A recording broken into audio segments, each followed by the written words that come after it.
ہمیں نہیں معلوم قبروں والوں کے ساتھ کیا ہوتا ہے۔ قبروں والوں سے پوچھا کیا حال ہے تمہارے، تو قبروں والوں نے کہا اے علی مت پوچھو ہمارے حال، قبر کے متعلق اتنا خوف زدہ کیوں ہو جاتے ہیں، مرنا تو سب کو ہے۔ حضرت عثمان غنی فرماتے اور قبر کی کوئی آیت تلاوت کرتے تو اتنا روتے تھے کہ ان کا مصلی آنسوؤں سے بھیگ جاتا تھا۔ میرے آقا صلی اللہ علیہ وسلم خود فرماتے ہیں میں ایک سجدے میں جاتا ہوں تو مجھے اس بات کا یقین نہیں ہوتا کہ دوسرے سجدے تک میں زندہ رہوں گا۔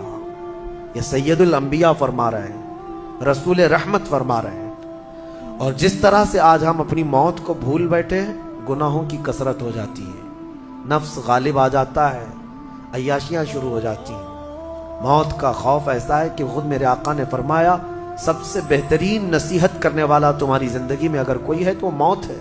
لوگوں کے جنازے دیکھو اور ان کی بے بسی دیکھو، ان کی مجبوری دیکھو، اور اس کے بعد تم بھی محسوس کرو کہ تمہارے ساتھ بھی یہی کیفیت ہوگی۔ وہ چھوٹی سی قبر، وہ چھوٹی سی ایک ایسی قبر جس میں نہ چٹائی، نہ تکیا، نہ اوڑھنا، نہ بچھونا، اور ہاتھ چوڑے کرو تو قبر کی دیواریں لگنے لگ جائے، ہاتھ اٹھاؤ تو اوپر کی تختیاں لگنے لگ جائیں۔ میرے عزیزوں، اس ایک چھوٹی سی قبر کے اندر تمہیں برسوں بتانا ہے، برسوں بتانا ہے، اس جسم کے ساتھ وہیں سونا ہے۔ کبھی میں سوچتا ہوں ہماری آنکھیں اگر بند ہو جائیں اور ہمیں پتہ چلے کہ باہر فلاں فلاں چیزیں ہو رہی ہیں اور ہم کھولنا چاہیں نہیں کھلتی تو بے چینی ہونے لگ جاتی ہے، گھبراہٹ سی ہونے لگتی ہے۔ قبر میں یہی حال ہوگا کہ تمہارے اطراف ہونے والے سارے معاملات تمہیں پتہ ہوں گے، حتیٰ کہ حضور فرماتے ہیں قبرستان میں چلنے والے کے پیروں کی آواز تک تم سنو گے۔ مردہ سنتا ہے، سلام تو دور کی بات ہے، پیروں کے چلنے کی آواز بھی سنتا ہے، اور جب سنتا ہے سارے معاملات لیکن آ نہیں سکتا باہر، کسی کو کچھ کہہ نہیں سکتا، بول نہیں سکتا۔ کیسی بے چینی ہوگی، وہ کیسی گھبراہٹ ہوگی۔ بڑے بڑے اولیاء اکرام، حتیٰ کہ سیدنا عثمان ابن عفان رضی اللہ تعالیٰ عنہ، داماد رسول، امیر المومنین، خلیفہ رسول، جب رات کے وقت مصلی پر کھڑے ہوتے اور قبر کی کوئی آیت تلاوت کرتے تو اتنا روتے تھے کہ ان کا مصلی آنسوؤں سے بھیگ جاتا تھا۔ صبح ان کے مصلی کو نچوڑ کر سکھایا جاتا تھا۔ لوگ ان سے پوچھتے آپ قبر کے متعلق اتنا خوف زدہ کیوں ہو جاتے ہیں، مرنا تو سب کو ہے۔ حضرت عثمان غنی فرماتے یہ ہماری پہلی منزل ہے، اگر یہ نکل گئی تو ساری منزلیں آسان ہیں۔ اینما تکونوا یدرککم الموت، اللہ فرماتا ہے، اور کئی جگہ قرآن میں یہ آیتیں آئی ہیں۔ میرے عزیزوں، جانا ہم سب کو ہے، بہت تھوڑے ہی دنوں کے بعد آخرت کے سفر کی طرف رواں دواں ہے۔ اسی لیے میرے عزیزوں، ہمیں زیادہ دنیا میں اتنا پھیلانے کی ضرورت نہیں، آخرت کے سفر کی طرف تیاری بھی ہو۔ میں یہ نہیں کہتا کہ کمانا نہیں چاہیے، کمائیں، گھر بنائیں، رزق کا حصول، معاش کا حصول سب کے لیے ضروری ہے، لیکن ساتھ میں یہ فکر غالب رہے ہمارے ذہن میں کہ مجھے سب چھوڑ کر جانا ضروری ہے۔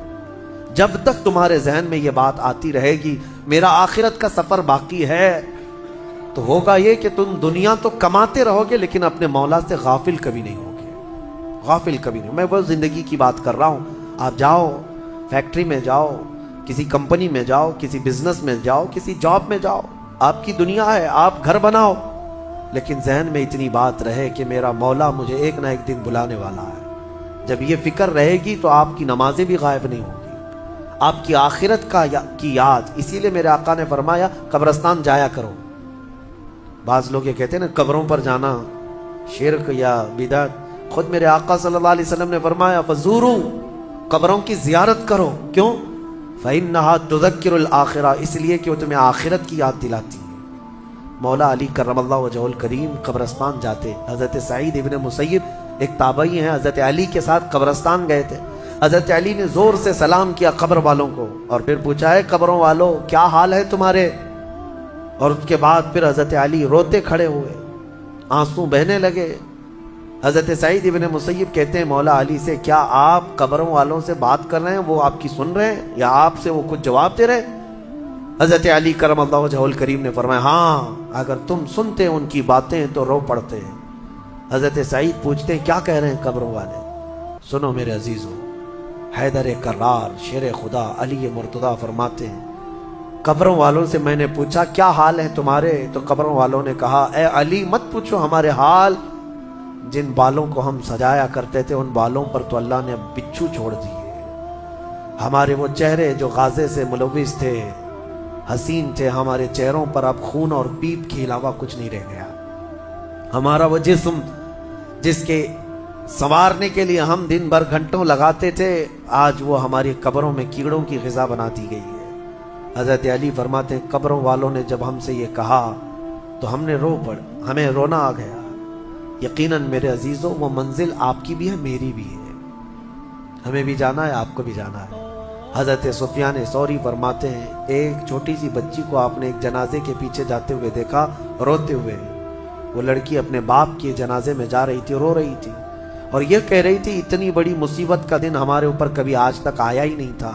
حضرت سفیان ثوری نے کہا بیٹا تم پر نہیں تمہارے باپ پر جو دن آیا وہ کبھی نہیں آیا تھا، موت کا دن۔ اگر موت سے کوئی بچ سکتا تھا تو سب سے پہلا نمبر تو رسول اللہ کا ہونا چاہیے تھا، کیونکہ اللہ کے سب سے محبوب نبی وہی ہے۔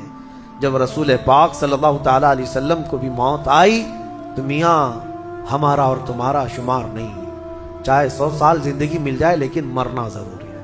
بہرحال یہ باتیں بڑی طویل ہو جائیں گی، موت کا تذکرہ اس لیے بھی میں زیادہ کرتا ہوں کہ حدیث پاک میں ہے مومنوں کو یہ تذکرہ کرو تاکہ ان کو گناہوں سے نفرت پیدا ہو جائے اور آخرت کے سفر کی تیاری وہ شروع کریں۔ اللہ کریم ہم سب کو دنیاوی خرافات سے محفوظ فرمائے، دنیا کی لذتوں سے اور یہ فانی خرافات میں مبتلا ہو کر آخرت بھولنے سے اللہ ہماری حفاظت فرمائے۔ مولا کریم جب ہماری موت آنے کو ہو تو ہماری زبانوں پر کلمہ طیبہ جاری فرما دے۔ رب ذوالجلال موت سے پہلے تیرے حبیب پاک کے چہرے کی زیارت نصیب فرما۔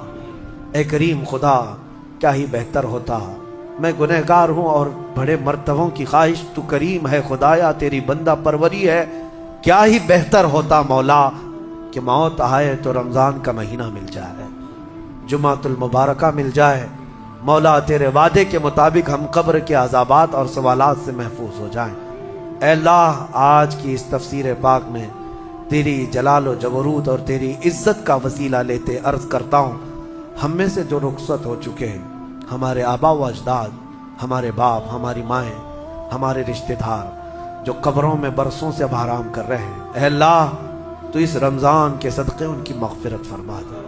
اے کریم خدا ہمارے گھروں میں عید آ جاتی ہے، رمضان کے آتے ہی دسترخوان بھر جاتے ہیں، ہمارے گھروں میں خوشیاں دوبالا ہو جاتی ہیں، ہمیں نہیں معلوم قبروں والوں کے ساتھ کیا ہوتا ہے، ہمیں پتہ نہیں قبرستان میں ان کے ساتھ کس طرح کی راتیں ہیں اور کس طرح کے دن ہیں۔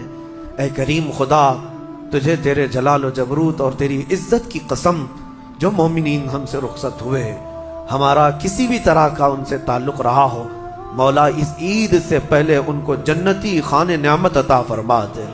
اے اللہ ان سب کو بھی رمضان کی بہاریں عطا فرما۔ وصلی اللہ تعالی علی خیر خلق محمد وآلہ واصحابہ اجمعین، وآخر دعوانا ان الحمد للہ رب العالمین۔ السلام علیکم۔